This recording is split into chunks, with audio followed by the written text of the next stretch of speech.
제2장 진짜 나를 만나다. 챕터 6.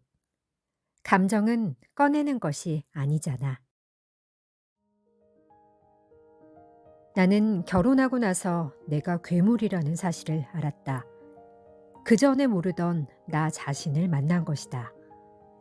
나는 친구들에게 친절하고 상냥한 아이로 알려져 있다. 그도 그럴 것이 나는 특별히 좋아하는 것이 없었고 하고 싶은 것도 딱히 없었기 때문에 친구들에게 너 하고 싶은 대로 하라고 할 수 있었다. 친구들은 나와 함께 있으면 그들이 하고 싶은 대로 할 수 있을 뿐 아니라 함께 해주는 친구가 있으니 외롭지 않았다. 그들은 내게서 편안함을 느꼈고 나와 함께 하는 시간을 좋아했다. 그리고 나를 배려하는 친구, 항상 자신의 것을 양보하는 편안한 아이로 인식했다. 나 스스로도 또래보다 성숙한 속이 깊은 아이라고 생각해왔다. 그런데 결혼하고 전혀 다른 문화를 가진 남편과 함께 살게 되면서 나는 내가 괴물이라는 사실을 알게 되었다. 남편은 내 속에 무언가를 자꾸 건드렸고 그것이 참을 수가 없었다. 나는 엄마의 살뜰한 챙김을 받으면서 과잉된 사랑을 많이 받고 자랐다. 반면 자영업을 하셨던 바쁜 부모 밑에서 부모님의 챙김이 없이 거의 혼자 알아서 살아온 남편은 옆 사람을 챙기는 일 없이 마치 혼자 사는 사람처럼 지냈다. 누군가의 챙겨줌에 익숙했기에 의존적인 나는 남편의 그런 모습을 참을 수가 없었다. 어렵게 쌍둥이를 가져서 4개월이 되었을 무렵이었다. 3년 가까이 인공수정과 시험관의 실패로 고통을 겪다가 어렵게 아이를 가지게 되었는데 임신의 기쁨도 잠시 노산의 위험을 안고 생긴 아기들이라 혹시나 잘못될세라 조심 또 조심해야 했다. 어느 날 저녁 배가 아파왔다. 배가 아픈데 남편은 옆에서 들은 척도 하지 않고 잠만 잤다. 별일 없을 거라며 그저 쿨쿨 잤다. 그리고 그 다음날 혼자 병원에 갔는데 가진 통이 온 것이다. 여차하면 어렵게 가진 아이를 잃을 수도 있었다는 의사의 말을 듣고 앞이 깜깜했다.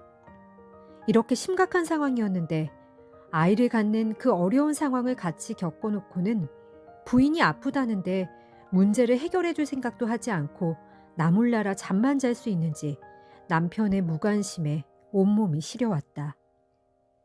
이런 식의 남편의 냉정한 행동에 화들짝 놀란 적이 한두 번이 아니다. 마치 네가 아픈 일은 네가 해결해야 할 일이니 알아서 해 라는 말이 들리는 것 같았고 이럴 때마다 함께 사는 것에 어떤 의미가 있는 것인지에 대해 심각하게 고민을 했다. 참을 수 없는 배신감과 미움으로 남편에게 여과 없이 강력한 화력의 불만을 터뜨리기 일쑤였다. 억압이란 부모가 인정하지 않아 자신도 인정할 수 없는 감정을 무의식에 밀어넣은 것이다. 무의식에 넣었기에 자신에게 그런 감정이 있는지도 모른다. 화를 내므로써 자신의 화의 경계를 정하고 적절한 감정을 표출하는 적정선을 배워야 하는데 그런 과정이 없이 화를 내지도 못하고 무의식에 쌓아두면 분노가 된다. 분노는 여러 가지 얼굴을 가지고 있는데 위장된 분노는 죄책감이다. 그러다가 어느 작은 것이 계기가 되어 가장 안정하고 보복당할 염려도 없는 아이나 배우자에게 폭발한다. 푸르마빠 거울 육아의 내용이다. 이 부분을 읽으면서 너무 와닿았다. 그러고 보니 나는 어린 시절에 내 감정을 인정받지 못했다. 그리고 나 스스로도 내 감정을 인정하지 않고 억압했다. 이것의 뿌리를 거슬러 올라가 보면 우리 엄마의 역사와 관련이 있다. 우리 엄마는 경주 최씨 부잣집 둘째 아들의 외동딸로 태어났다. 그 당시 대구에 사는 사람은 우리 외갓집의 땅을 밟지 않고는 못 살 정도로 큰 부자였다고 한다. 외할아버지께서 병으로 돌아가시게 되자 상속 문제가 발생했다.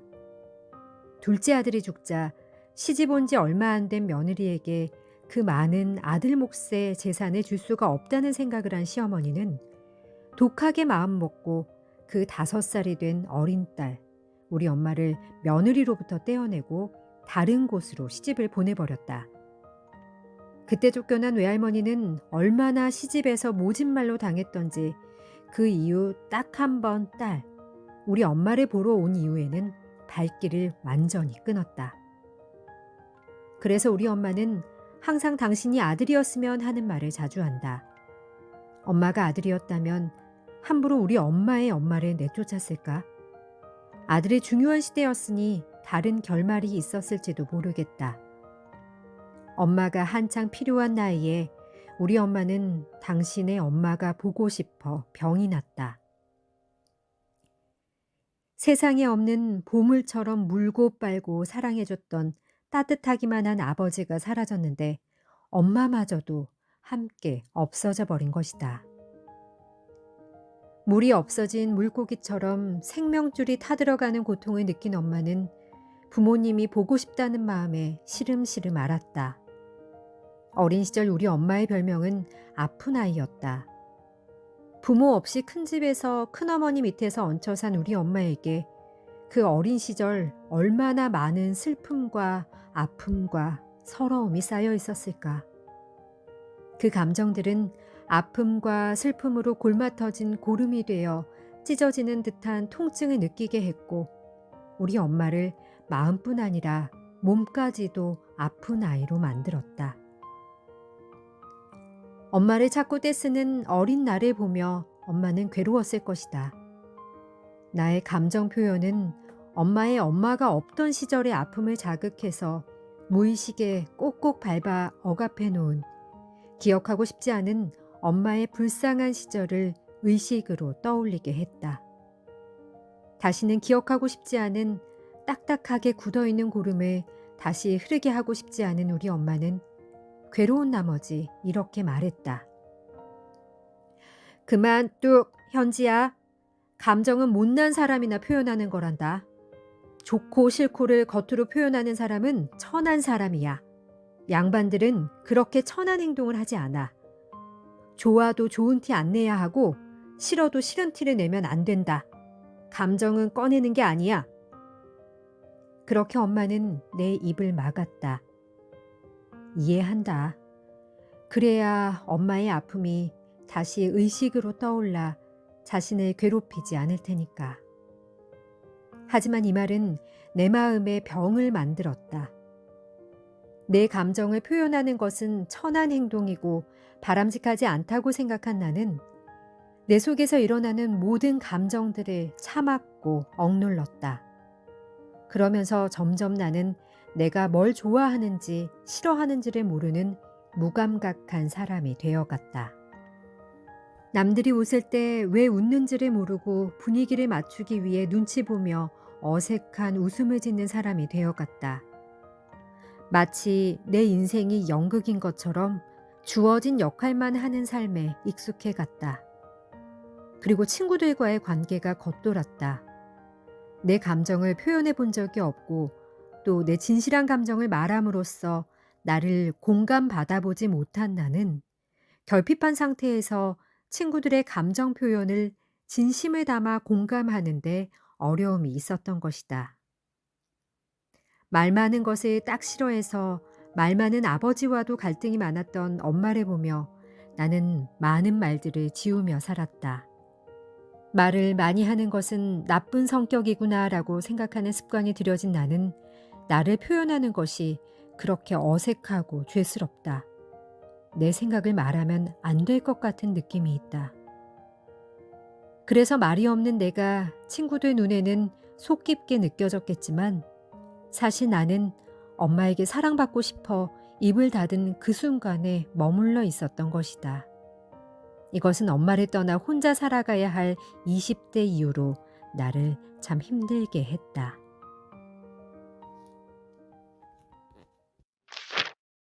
챕터 7. 더 해빙. 존경이란 인간의 모습을 있는 그대로 보고 그 사람이 유일무이한 존재임을 아는 능력이다. 에리 프롬. 이재덕 마스터님의 독서 모임의 첫 도서가 더 해빙이었다. 부자들의 구루라고 일컫는 더 해빙의 작가 이서윤은 어릴 때부터 사주 관상에 능했다.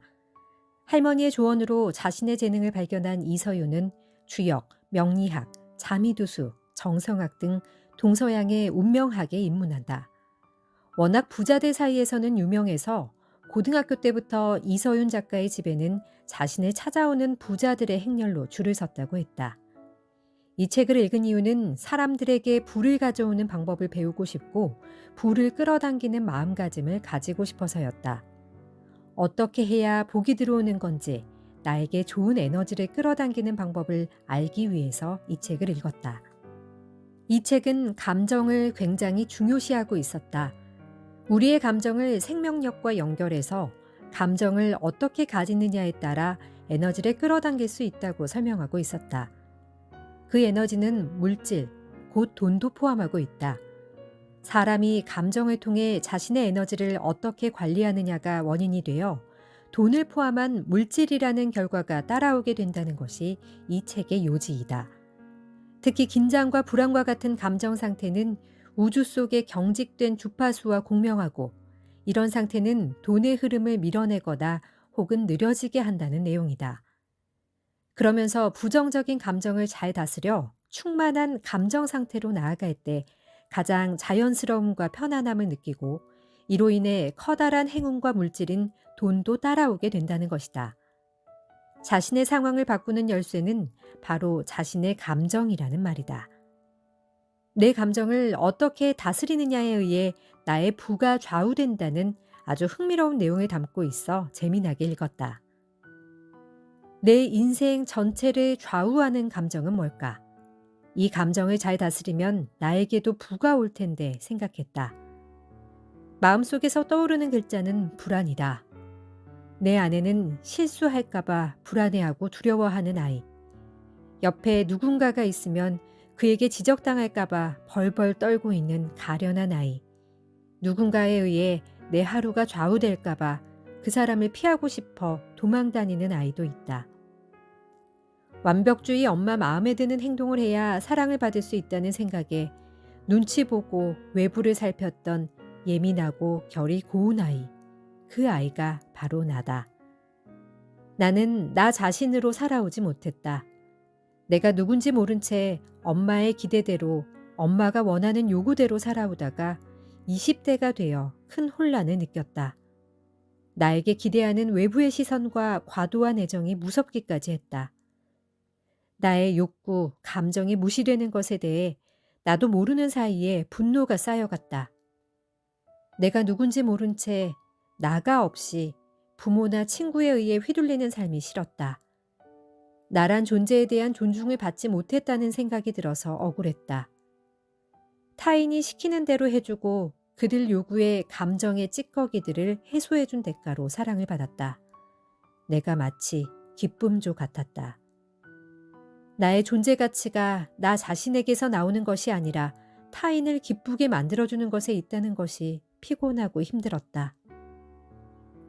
어느 날 큰딸 서윤이가 징징거리며 짜증을 내는데 내 마음속에 뭔가가 치받으며 올라오는 것이 있었다.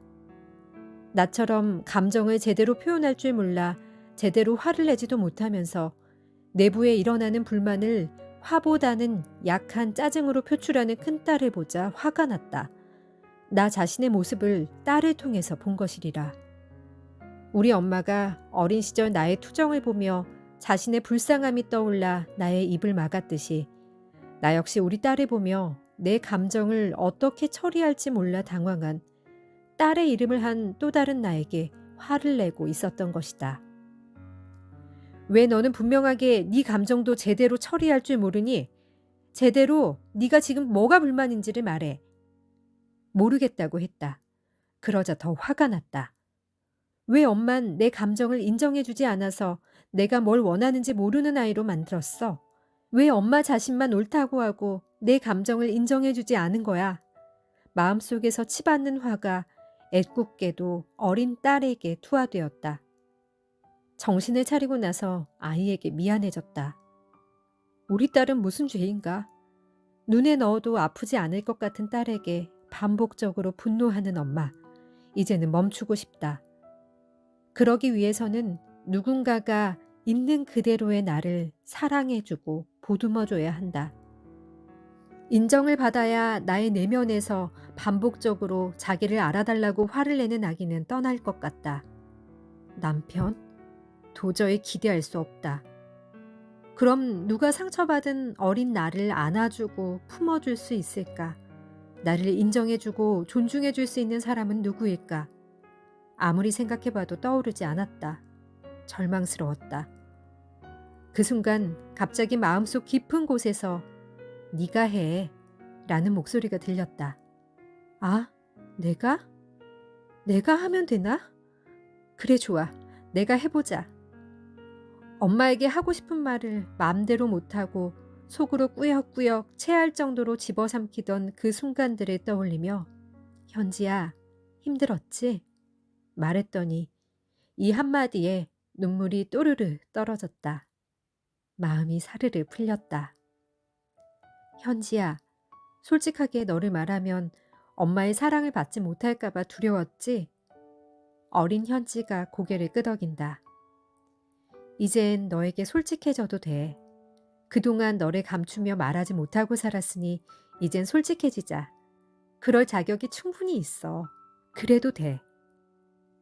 정말 하고 싶은 말을 하지 못하고 숨죽여 나를 없애오던 시간들만큼 앞으로 너를 말하고 표현하면서 살자.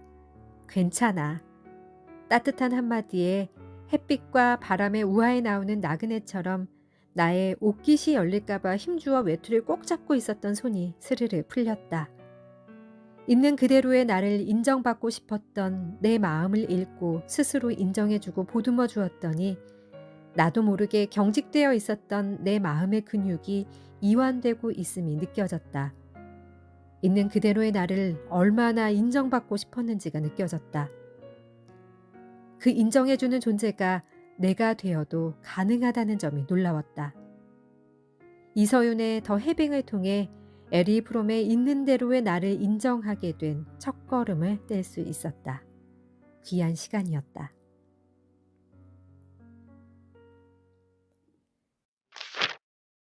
챕터 8. 분노에서 찾은 내 안의 신성하고 거룩한 빛. 엄마 아빠의 잦은 부부싸움, 완벽주의 성향에 예민하고 날카로운 상처가 많았던 우리 가여운 엄마는 자신의 감정을 처리하는 방법을 몰라 폭발하거나 짜증을 내기 일쑤였다.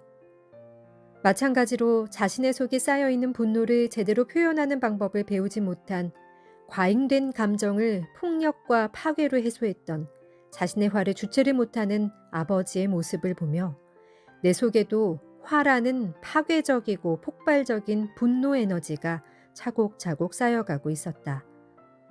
평상시 나는 이해심 많고 배려 있는 사람이었지만 결혼 후 가족과 함께할 때 나의 파괴적인 면이 있다는 점을 알게 되었다. 많은 부분에서 의사소통이 전혀 안 되는 신랑과 싸울 때마다, 내 말을 안 들어주는 딸이 고집을 부릴 때마다 내 속에서는 화산 속 용암처럼 부글부글 끓어오르는 화가 폭발하듯 터져나왔고 거침없이 흘러내리는 용암처럼 남편과 딸에게 마구 쏟아냈다. 내 감정을 드러내지 않으려고 방어해야 하는 타인과의 관계도 피곤했지만 나에 대한 존중이 눈꼽만큼도 없는 남편의 행동에 섭섭한 마음을 표현하는 일도 적절한 선을 자꾸 넘으며 나 자신을 힘들게 했다. 남편이 나를 건조하게 대하는 무관심한 태도가 느껴질 때마다 분노하고 폭발했다. 다른 사람은 몰라도 남편은 나를 존중해야 하는 거 아닌가? 분노하는 내 속에는 순수한 나란 존재를 알아달라는 간절함이 있었다. 나를 알아주기는커녕 마치 버려진 쓰레기처럼 느끼게 만드는 남편의 태도를 참을 수가 없었다. 그렇지만 나는 우아한 사람이고 싶다. 왜 자꾸 잦은 화로 나 자신을 괴물로 만드는지 곰곰이 생각했다. 어린 시절 엄마 아빠가 큰 소리로 욕을 질러대며 싸우는 장면이 떠올랐다. 그 순간 한쪽 구석에 숨어 입을 꼭 틀어막고 숨죽여 지켜보는 어린 소녀가 있다.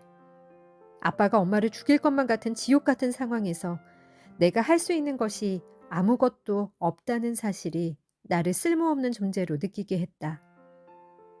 지금까지 살면서 한 번도 건드려 보지 못한 열어서는 안 되는 판도라의 상자 앞에서 숨을 멈추고 잠시 갈등한다.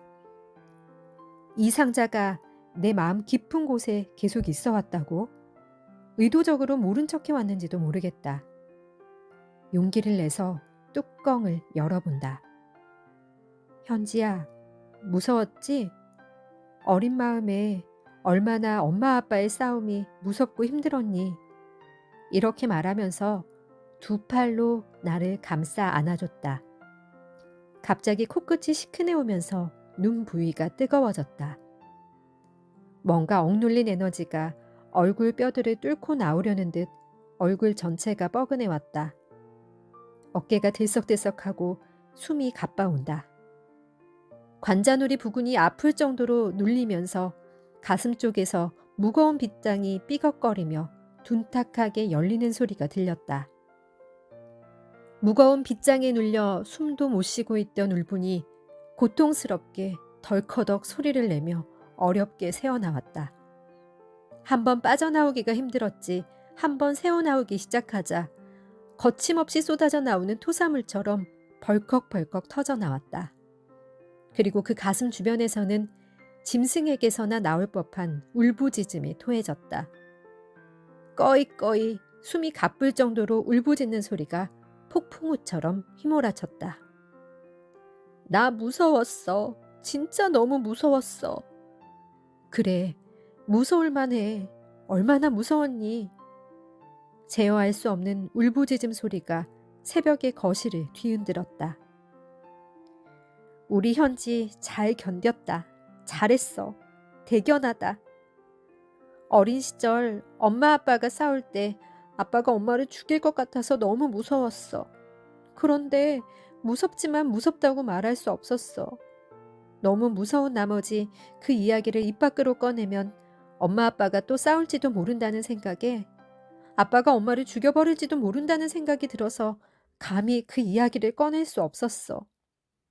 그저 내면의 가장 깊은 지하방에 처박아 내버려둘 뿐 누구에게도 말하지 않았다. 내가 기억하지 않으면 사라질 거라 생각했다. 그런데 그것은 착각이었다. 결정적인 순간마다 이 두려움이 분노의 형태로 불쑥불쑥 튀어나왔다.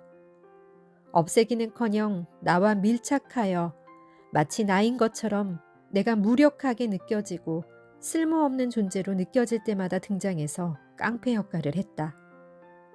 그 내면의 두려움에 떠는 아이가 한동안 충분히 아파하고 두려워하도록 뒀다.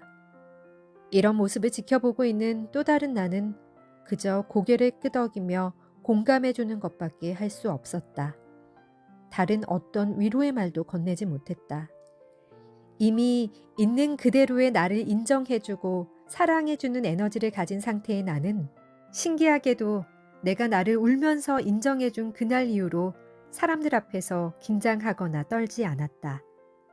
어린 시절의 내면의 나에게 진심으로 격려하고 충분히 인정해줬더니 내면 아이가 마음이 풀렸나 보다.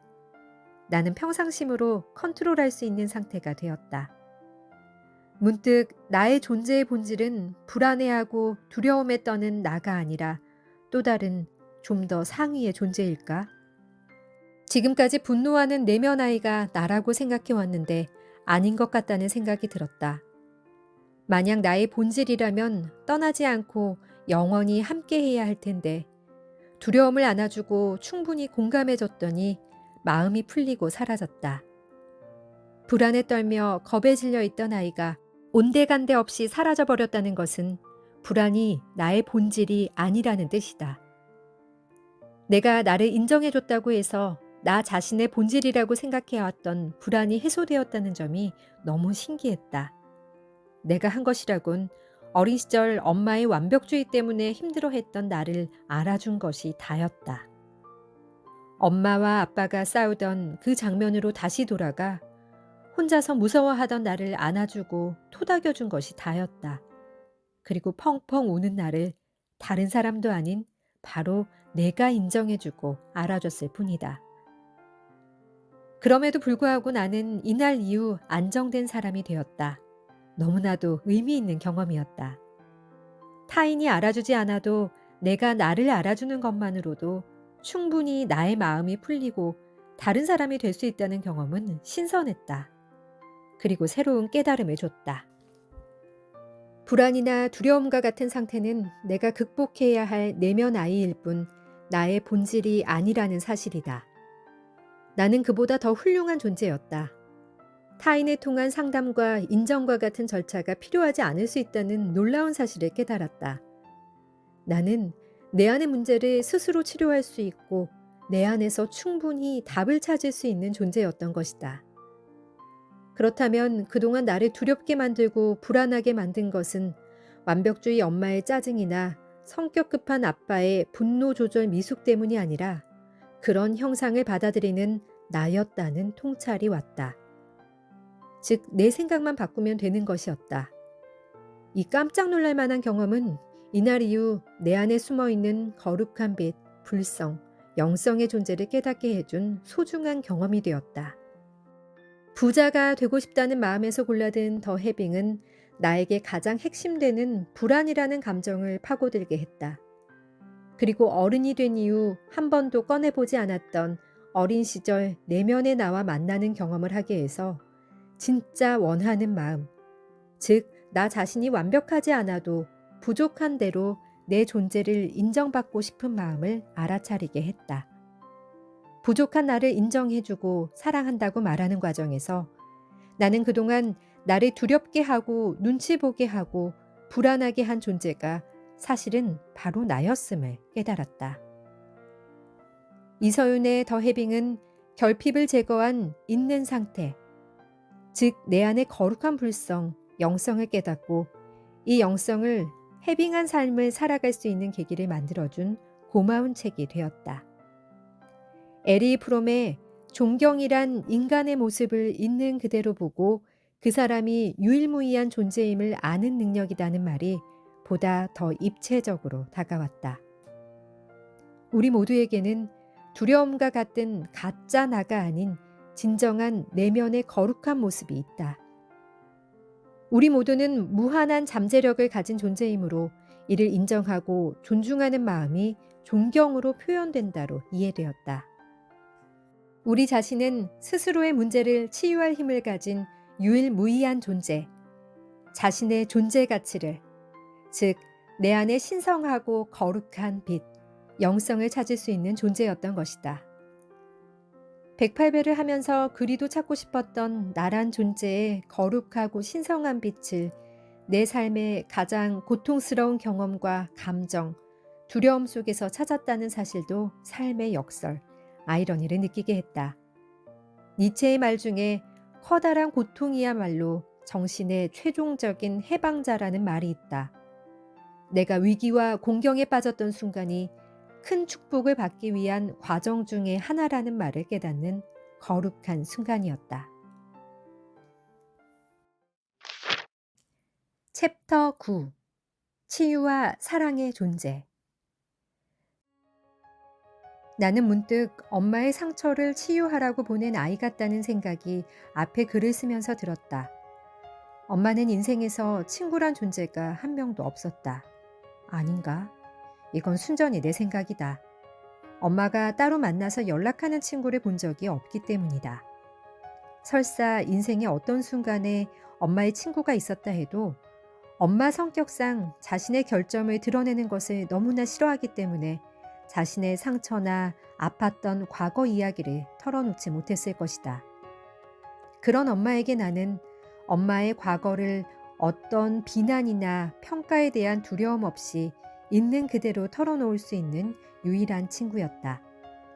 다행히 나는 어릴 때부터 감정이 섬세하고 공감력이 뛰어났다. 사람의 행동 패턴을 잠깐 보고서 한 판단이 거의 잘 맞아서 어른들이 깜짝 놀라곤 했다.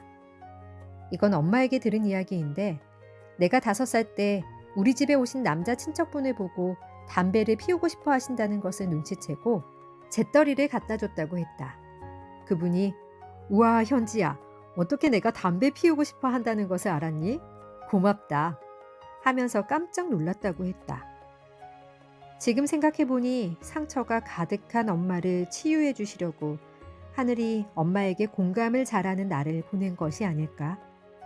사실 모든 아이들이 어릴 때는 자기 중심적이었다가 크면서 타인을 이해하기 시작하고 서서히 공감 능력이 발달한다. 그런데 나는 어릴 때부터 공감 능력이 너무 발달해서 자기 중심적으로만 생각해야 하는 그 나이대의 친구와의 관계가 상대적으로 너무 힘들었다. 내가 양보해야 할 것과 이해해줘야 할 것이 많아서 나이에 맞지 않게 무거운 부담을 안고 살았던 것 같다. 그런데 자기 것만 챙기던 친구들도 자라면서 그들의 것을 양보하거나 배려해주는 것이 조금씩 늘어갔다. 나이가 들면 결국은 비슷해지는데 내가 너무 어린 나이에 안 느껴도 될 것까지 느끼면서 살았던 것이다. 타인의 마음이 읽히다 보니 양보해야 할 것이 많아진 사실에 심한 피로감을 느꼈다. 피해의식도 있었다. 공감하는 내 성격이 너무 싫었다. 친구의 마음을 모르고 싶었다. 그 마음과 상관없이 내 것을 당당히 갖고 싶었다. 자꾸만 양보해야 하는 상황으로부터 도망치고 싶었다. 급기야는 공감을 잘한다는 것을 나의 치명적 결점으로 여기게 되었고 일부러 나의 공감되는 부분을 모른 척했다. 의도적으로 둔감시키려고 노력했다. 어린 시절 결핍된 그 무엇을 다시 가지고 싶어 오히려 어른이 되어서 일부러 이기적으로 되려고 노력했던 나를 떠올리니 퇴행 현상이었구나 싶다. 생각나는 장면이 있다. 엄마는 어린 시절에 아프고 속상했던 이야기를 하며 식탁에 앉아 눈물을 쏟아내고 그 이야기를 들은 나도 스토리 속의 엄마가 너무 불쌍해서 어깨를 들썩이며 통곡하듯 함께 엉엉 울었다. 그러면서 엄마는 본인의 이야기를 책으로 쓰면 끝도 없어 전집으로 나오게 될 거라는 말을 했다. 엄마 과거의 상처를 끄집어내고 딸과 함께 울고 가슴 아파하면서 엄마 마음의 상처가 치유되고 조금씩 기억에서 지워가지 않았을까? 그랬을 것 같다. 엄마는 나를 무지 사랑했다. 흙이 내 발에 묻는 것도 용납할 수 없어 늘 업고 다녔다.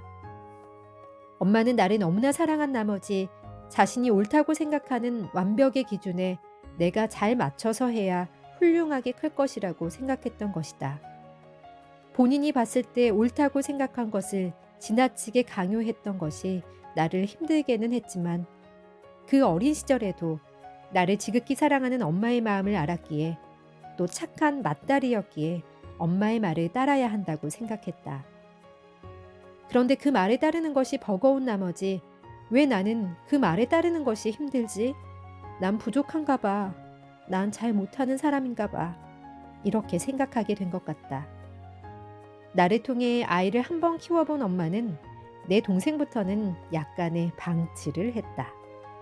처음 엄마가 된 것이었기에 서툴렀다. 너무 잘하려는 마음이 집착이 되어 오히려 나를 힘들게 만들었던 것이다. 물론 내 동생은 나와 달리 영혼이 자유로워서 어른들 말을 잘 안 듣고 제멋대로인 아이이다. 그래서 엄마 마음대로 되지도 않았겠지만 나를 통해 시행착오를 겪은 엄마는 동생은 나처럼 통제하지 않았다. 엄마의 과보호가 나를 의존적인 아이로 만들었고 엄마의 완벽주의가 나를 불안한 아이로 만들었고 엄마의 감정에 대한 억압이 내가 누군지 모르는 무감각한 아이가 된 원인이 되었지만 엄마의 나를 향한 깊은 사랑을 너무 잘 알기에 함부로 원망할 수도 없다. 엄마가 나에게 해준 것들은 결국 모든 것들이 처음이었기에 서툴렀던 것이고 엄마는 그 당시 엄마로서 할 수 있는 최선을 다한 것이었다. 이 글을 써가면서 굉장히 큰 선물을 받았다. 나라는 존재에 대해 다시 정의할 수 있었다. 지금까지 나는 엄마를 공감해주고 엄마의 감정바지가 되는 감정의 쓰레기통 같은 역할을 했다는 피해의식이 있었다. 또한 이런 부분이 나의 사회성 형성에 영향을 미쳐 엄마와의 관계처럼 친구들과의 관계를 형성하게 되었고 엄마의 감정을 받아주듯 친구들의 감정을 받아주기만 하는 관계를 형성했다고 원망했다. 그러나 그동안의 일들을 써내려가다 보니 생각이 많이 달라졌다. 나는 감정 쓰레받기가 아니라 내가 가장 사랑하는 엄마의 아픔과 상처를 치유해준 사랑의 존재였다는 통찰이 왔다. 엄마의 이야기를 가감없이 들어주고 함께 느끼고 아파한 그 자체가 엄마에게는 인생에서 더없이 소중한 자신을 찾게 된 시간이었던 것이다. 그 감정의 공유를 통해 엄마의 상처가 치유되고 상처가 아물었다. 과거의 아픔을 곱씹으며 벗어나고프지만 마음속에 켜켜이 쌓여 깊은 지층이 되어 자신의 삶을 무겁게 누르던 고통으로부터 벗어나게 해준 것이 바로 나의 공감력 때문이었다. 나는 감정 쓰레받기가 아니라 따뜻한 사랑의 존재였던 것이다. 나란 존재에 대해 긍정하게 된 것이다. 엄마는 나란 존재를 통해 과거에서 벗어나 생산적인 삶으로 나아갈 수 있었다. 너무나 소중한 엄마에게 내가 그런 역할을 했다는 것이 너무나 감사하다. 그래서 나 자신의 존재에 대해 감사하게 되고 사랑하는 마음이 생겨났다. 이렇게 엄마와의 관계를 새롭게 정립한 나는 이 사회에서 더 많은 사람들에게 치유와 사랑의 존재가 될 수 있겠구나. 이것이 바로 내가 이 세상에 온 소명일 수 있겠구나. 눈 주변이 뜨거워진다. 기시미 이치로 고가 후미타케의 미움받을 용기 2 중에 이런 구절이 있다. 아들러의 심리학을 사용의 심리학이라고 하는 이유는 이렇게 자신의 삶을 택할 수 있다는 점 때문이라네. 과거가 지금을 정하는 것이 아닐세. 자네의 지금이 과거를 정하는 것이지. 인간은 누구나 나라는 이야기의 편찬자이고 그 과거는 지금의 나의 정통성을 증명하기 위해 자유자재로 다시 쓸 수 있네. 우리는 자신의 삶을 선택하고 자신의 과거를 선택한다네. 이제 나는 나를 새롭게 정의한다. 미움받을 용기 2의 기시미 이치로 고가 후미타케의 말처럼 나는 누군가의 감정 쓰레받기였다고 나의 과거를 정의하며 나 자신을 비하하는 것을 멈추겠다. 나를 낮추며 타인의 도움을 구걸하던 스토리는 어제로 마지막이다. 오늘 지금 이 순간부터 나 자신의 스토리를 새롭게 정의한다. 나는 타인과의 관계에서 나를 만나는 이들에게 치유와 사랑을 주는 존재이다. 엄마와의 관계를 새롭게 다시 정의함으로써 새롭게 정의된 치유와 사랑을 주는 존재로서의 이야기를 오늘부터 써갈 것이다. 좀 전까지 삐거덕거리며 둔탁하게 울리던 가슴의 무거운 빗장이 툭 하고 떨어져 나갔다. 그 자리에 새벽의 여명처럼 황금빛을 머금은 빗줄기가 새어나오기 시작했다.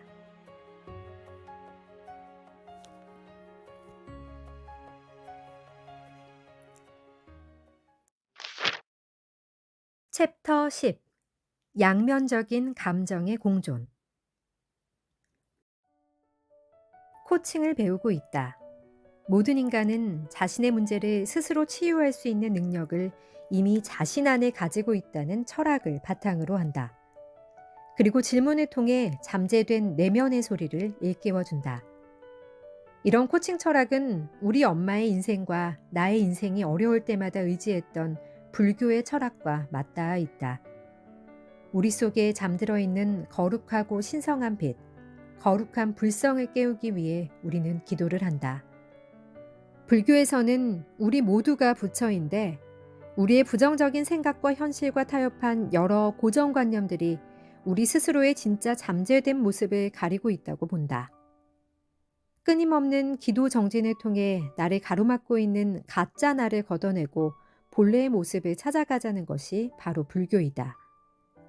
각자의 경험과 기억을 통해 형성된 나라는 거짓된 환상을 깨고 본래의 나의 모습으로 돌아가자. 무한한 잠재력을 가진 나를 찾고 이를 통해 타인에게 도움이 되자고 마음먹었다. 나의 자기개발 공부도 근본은 내 속에 잠들어 있는 신성한 빛, 거룩한 불성을 만나고 싶어서였기에 나에게 코칭은 너무나 매력적으로 다가왔다. 그 강의 중에 내 마음속 불편한 감정과의 만남이라는 내용을 다룰 때였다.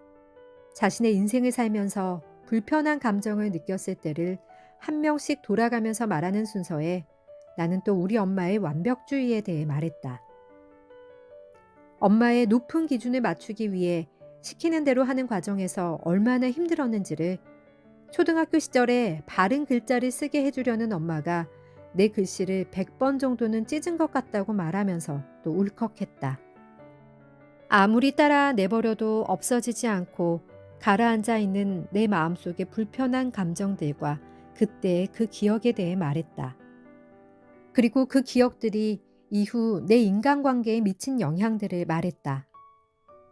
속에 응어리진 마음을 밖으로 꺼내놓은 것만으로도 충분히 마음이 가벼워졌다. 그랬더니 강사께서 어머니한테 그때 일에 대해 피드백을 한번 해보는 것이 어떻겠냐는 조언을 해주셨다. 코칭식 대화의 피드백에 대한 설명을 해주시면서 그때 딸로서 나는 엄마에게 맞춰주려고 했지만 너무 힘들었다. 그리고 그런 경험이 지금의 인간관계에 영향을 미쳐서 나 힘들다. 엄마는 이 이야기에 대해 어떻게 생각하시냐. 이렇게 한번 마음속 얘기를 꺼내서 해보라는 조언이었다. 그러면 마음에 응어리진 무언가가 풀리고 해결되면서 앞으로 만나게 될 상황에서 그 기억이 더 이상 나의 행보를 가로막거나 방해하지 않을 거라는 말씀이셨다. 즉, 과거에 불합리하다고 느낀 어떤 상황에 대한 기억을 대화를 통해 끄집어내서 그 기억을 긍정적으로 풀어보라는 결론이셨다. 오늘 배운 피드백을 직접 실천할 수 있는 방법을 제안해 주신 것이다. 그럼 한번 엄마에게 말해볼까 하는 생각이 들었다. 그런데 막상 그 얘기를 하려니 내 머릿속에는 엄마가 나에게 해주신 희생과 사랑의 스토리들이 더 많이 떠오르기 시작했다. 20대 때 나의 진로를 찾지 못해 방황하면서 변변한 직장을 구하지 못하면서 속을 썩여도 부족한 엄마 탓이라며 기도로 기다려주셨던 것. 그리고 결혼하고 3년이 지나서도 아이가 생기지 않았을 때 같이 기도하며 응원해 주신 것. 엄마가 나에게 보여주신 사랑과 희생은 어린 시절 내가 힘들었던 것들을 상쇄하고도 남았다. 특히 3번의 인공수정 실패와 3번의 시험관 실패 끝에 기적적으로 체외 수정 성공으로 냉동시켜 놓은 수정체 착상에 성공해서 겨우겨우 아기를 가졌을 때, 착상 후 4개월부터 시작된 가진통으로 인해 나는 서서 하는 일상생활을 할 수 없게 되었다.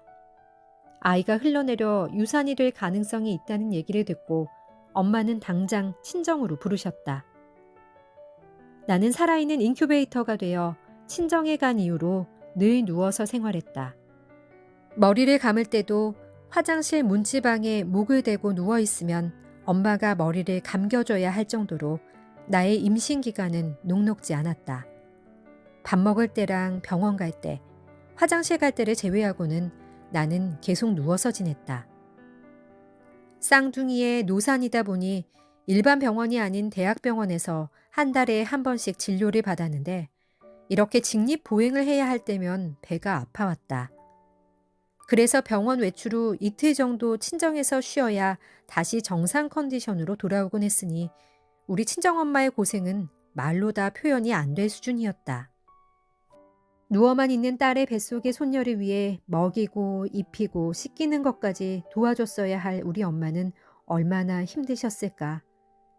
지금 생각해도 엄마는 나와 우리 쌍둥이 생명의 은인이다. 산딸이 다 되어갔을 때 산모를 돌봐야 하는 신체적 피곤함과 정신적 스트레스로 막달이 다 된 산모보다 더 고되고 지쳐 뻗을 정도로 힘드셨다. 참다 지치고 피곤해진 엄마가 내가 산딸이 다 되었을 때 딱 한 번 나에게 힘들다며 짜증을 내셨다. 우리 딸들이 태어난 때가 8월 15일 광복절이었으니 대한민국에서 가장 덥기로 유명한 데프리카의 8월 첫째 주에 폭발한 엄마의 짜증은 충분히 이해가 되었고 그동안 얼마나 힘드셨을지 짐작이 되어 너무나 죄송스러울 뿐이었다. 엄마에게 더 잘해야지. 꼭 보답해드려야지. 내가 가장 힘든 순간을 함께 해준 엄마가 너무 감사했고, 나도 엄마가 가장 힘든 순간에 엄마의 손발이 되어드려야지 다짐했다. 여기서 끝이 아니었다. 왼쪽으로 누워도 오른쪽으로 누워도 어떻게 있어도 괴로웠던 막달이 지나고 아이가 태어나니 말로만 듣던 진짜 육아 전쟁이 시작되었다. 조리원에서 나와 친정으로 갔다. 쌍둥이를 도저히 혼자 키울 용기가 나지 않아 그냥 친정에서 살았다. 이제 막 태어난 아이의 면역력을 위해 나는 쌍둥이임에도 불구하고 모유 수유를 했다. 배고파 울어대는 2명의 아이를 시도 때도 없이 먹이는 일은 참 괴롭기 그지없었다. 한 아이를 내가 안고 젖을 먹이면 나머지 한 아이를 엄마가 봤다. 이 한 문장으로 적히는 이 상황의 현실은 살아있는 전쟁터였다.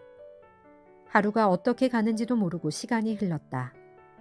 밤인지 새벽인지도 구분이 잘 안 되던 시절 아이 울음소리는 살아있는 알람이 되어 새벽에도 몇 번씩 2 아이의 울음소리에 맞춰 젖을 물렸다. 잠은 이 2 아이의 울음 사이에 쪽잠을 자는 것으로 만족해야 했고, 비록 쪽잠이긴 했어도 너무 피곤한 나머지 달콤하기 그지없었다. 친정엄마는 나에게는 아기 보는 일만을 전적으로 맡기고 집안 청소부터 모든 것을 당신이 다 하셨다. 하루 정도는 청소를 넘어가도 될 텐데 깔끔한 성격 때문에 매일 쓸고 닦는 일을 거른 적이 없었다. 거기에 새끼 밥해 먹이는 것까지 어쩌면 갓난아기 2명에게 붙어있는 나보다 우리 친정엄마가 더 힘드셨겠구나 하는 생각이 든다.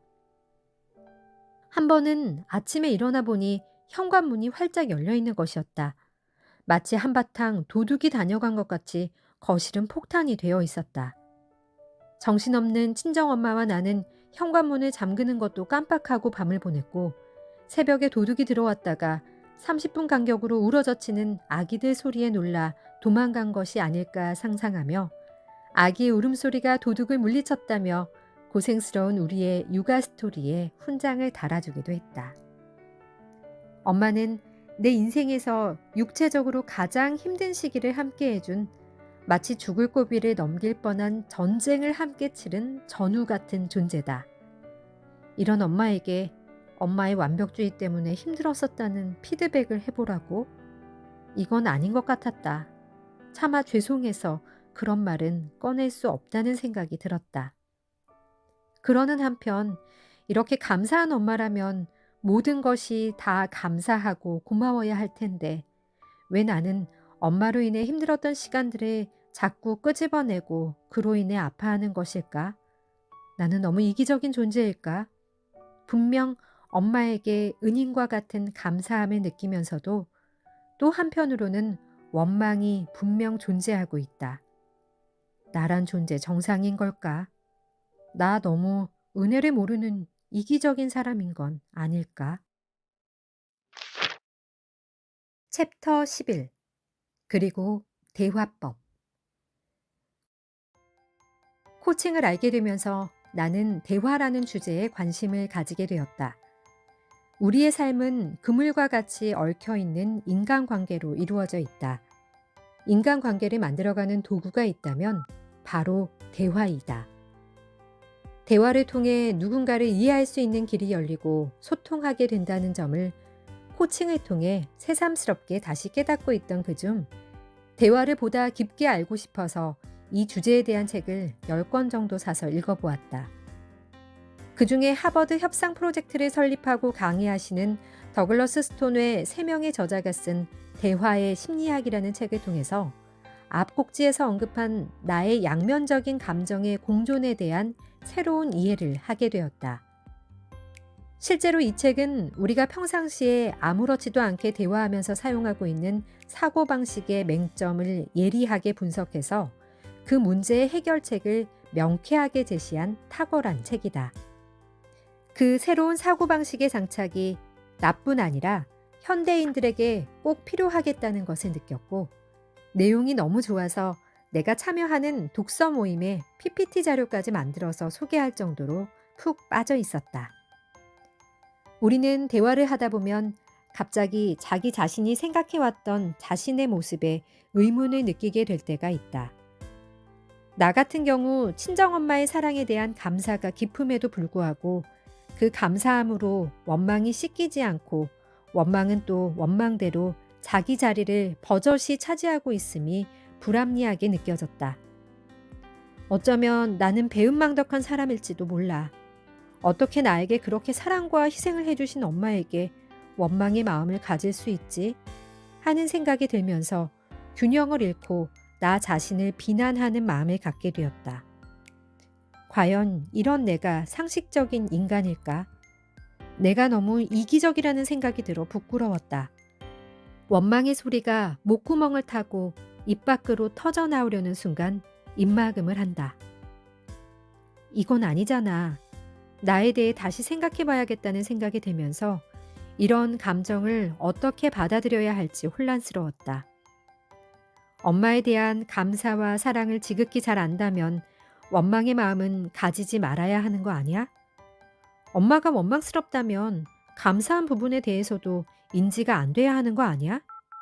이 두 가지 정체성 사이에서 나는 계속 뭐가 맞는 건지, 이런 내가 비정한 인간인 것은 아닌지 혼란스러워했다.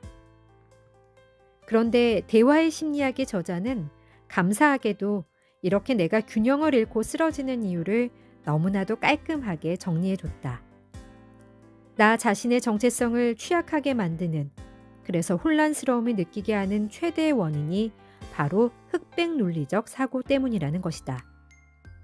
나는 유능할 수도 있고 무능할 수도 있고 착할 수도 있고 악할 수도 있고 사랑받을 수도 있고 못 받을 수도 있는 복잡한 존재인데 우리는 이렇게 생각하지를 못하는 것이다. 즉, 나는 착하다, 나는 나쁘다 사이에서 둘 중 하나를 선택해야 한다고 생각하는 것이 문제였다. 중요한 것은 착하다, 나쁘다가 아니라 나에게 무엇이 사실인지를 명확하게 알고 문제를 해결하는 것인데 사실을 체크하고 문제를 해결하기도 전에 그렇게 엄마에게 사랑을 받고도 엄마의 완벽주의에 대해 원망이 있다니 너는 은혜를 모르는구나 라는 생각에 갇혀 오도 가도 못하고 있었다. 흑백 사고로 복잡하고 다면화된 나를 지나치게 단순화해서 보는 것이 문제라는 관점은 내 마음의 죄책감을 말끔히 씻어주었다. 나 자신의 내면을 들여다봤을 때 엄마에 대한 원망이 분명 있기 때문에 이 부분을 해결하기 위해 진지하게 노력할 필요가 있다. 그런데 흑백 논리에 갇혀 나를 은혜도 모르는 배은망덕한 사람으로 여기게 만드는 원망의 존재 자체를 인정하기 힘들다 보니 분명 존재하는 감정임에도 받아들이기 힘들어서 더 이상의 개선을 위해 노력을 가하기는커녕 정체성의 혼란으로 머리가 어지럽기만 했다. 그런데 신기하게도 흑백 논리에서 탈피하여 나 자신을 보다 더 다각화된 복잡한 존재로 봤더니 과거에 받아들이기 어렵게 느껴졌던 원망이 쉽게 인정되었다. 우리는 얼마든지 실수할 수 있다. 그런데 가끔 잘못을 저지르는 사실을 인정하지 못한다면 상대방의 나의 실수에 대한 정당한 이야기를 이해하고 받아들이기가 어려워지고 자기 변명을 계속하게 된다. 왜냐하면 흑백 논리를 고수할 때는 작은 실수도 지나치게 심각하게 보이고 절대로 인정하지 못하게 되기 때문이다. 실수 안 하고 실패하지 않는 자신의 정체성을 인정받으려고 애쓰기 때문이다. 실수로 인해 내가 나약하거나 무능하게 보이는 것이 두려운 나머지 상대의 이야기를 받아들이지 못하고 계속된 자기 변명으로 더 이상의 소통이 어려워진다. 이런 맥락에서 엄마가 어린 나에게 완벽주의를 강요한 것도 처음 해보는 엄마라서 할 수 있었던 실수였다고 가볍게 생각할 수 있는 것이다. 아이를 키워본 적 없는 사람이 처음부터 완벽하게 육아를 한다는 것은 불가능한 일인 것이다. 엄마 역시 치명적인 죄를 지은 것이 아니고 나 역시 엄마의 완벽주의로 얼마든지 힘들 수 있는 상황이었다는 것, 그것을 인정하면 된다. 엄마는 그 당시 그렇게 하는 것이 아이를 잘 키우는 방법이라고 생각한 것이었다고. 엄마가 미숙해서 너를 힘들게 했구나. 하지만 네가 미워서 괴롭히려고 한 것은 아니었단다. 엄마를 이해해주면 고맙겠다. 이렇게 말하면 된다. 즉 이럴 때 누구나 실수할 수 있다는 사실을 인정하고 받아들이면 문제는 깔끔하게 해결된다. 마찬가지로 나도 나의 정체성을 다각화할 필요가 있고 나란 존재는 복잡한 존재라는 것을 인정하니 엄마에 대한 원망을 쉽게 꺼낼 수 있었다. 엄마의 완벽주의와 불안한 마음에 대한 영향에 대해서 나는 분명 아팠고 이로 인해 관계에 힘든 상황을 겪어왔다. 이 부분은 부정할 수 없는 진실인 것이다. 그리고 이제는 엄마가 나빠서 그런 것이 아니라 엄마의 완벽주의와 불안한 성격이 나란 존재에 강하게 주입되었기 때문이라는 것을 깨달았다. 처음 하는 엄마라 미숙했고 엄마의 성격이 불안정했기 때문에 나에 대한 깊은 사랑과는 별개로 어쩔 수 없는 부분이었다. 그리고 엄마의 딸에 대한 깊은 사랑은 엄마의 행동으로 충분히 보여주셨다는 점. 그리고 그 부분에 대해서는 내가 그 사랑에 보답하는 일만이 남았다는 사실에 가슴이 뭉클했다. 이런 경험이 나를 돌아보게 했다. 어느 날 우리 쌍둥이 딸들이 노는 것을 보면서 나는 우리 딸에게 내 생각을 강요하지 않고 있나? 딸의 감정과 생각을 충분히 인정해주고 보듬어주고 있나? 하는 생각을 하게 되었다. 나 역시 우리 엄마 못지않게 내가 옳다고 생각하는 부분에 대해 딸에게 강하게 어필하고 있었다. 아차, 나 역시 딸들의 감정과 자유로운 생각들을 무시하고 내 생각만을 강요하고 있었던 것이다. 그러면 나는 왜 내 생각을 강요하고 있지? 예를 들어 독서를 강요하고 있는 것은 이것이 우리 아이들에게 도움을 주는 것이라는 믿음 때문이다. 이것을 알려주고 이끌어주는 것이 내가 딸을 사랑하는 의무라고 여기는 것이다. 그럼 우리 엄마는 마찬가지였던 것이다. 이것이 옳고 그르고를 떠나 우리 엄마는 나에게 공부만 시키고 당신이 내 손발이 되어 주었던 것은 그것이 엄마가 나를 사랑하는 방법이었던 것이다. 우리 딸이 가끔 나에게 엄마는 너무 이기적이야 하고 말할 때가 있다. 예전에는 엄마는 이기적 아니면 이타적 둘 중 하나라고 생각했을 때는 나에 대한 부정적 피드백에 화가 났다. 내가 너를 어떻게 키웠는데 그런 말을 하니? 그러나 지금은 나는 때로는 이기적일 수도 있고 이타적일 수도 있는 존재라는 나 자신이 복잡한 존재임을 인정하게 되니 그러니 엄마가 어떨 때 이기적이라고 느꼈어? 라는 질문이 나온다. 내가 특정한 상황에서는 이기적이구나. 또 내가 다른 상황에서는 이타적일 수 있지. 나도 실수할 수 있고 아이의 문제에 안 좋은 원인을 제공할 수도 있는 존재라고 보다 다면적인 나를 인정하게 되니 여유가 생긴다. 나뿐 아니라 타인을 보는 시각 역시 여유롭고 너그러워진다.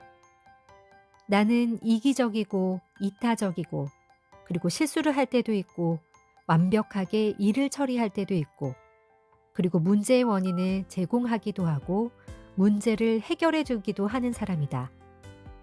하얀 것 아니면 까만 것이라는 흑백 논리에서 벗어나 그리고 대화법으로 나도 남도 너그럽게 이해하는 대화를 해야겠다.